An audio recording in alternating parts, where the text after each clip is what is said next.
నువ్వేం మాట్లాడుతున్నావు? నువ్వేం చేసినావు? మంచిగా ఏం చేసినావు?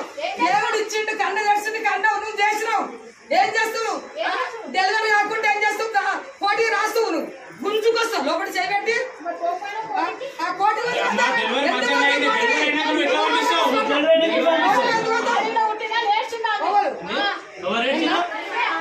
ఆడవిలో నేర్చాడు బుద్ధుడు ఎవడు ఏడాడు. ఏం మాట్లాడుతున్నావు? నువ్వు డ్యూటీ సక్క అయిపోతే తప్పు ఉంటే తప్పు ఒప్పుకో. నా ఇంట్లో 10 మంది, నా బిడ్డ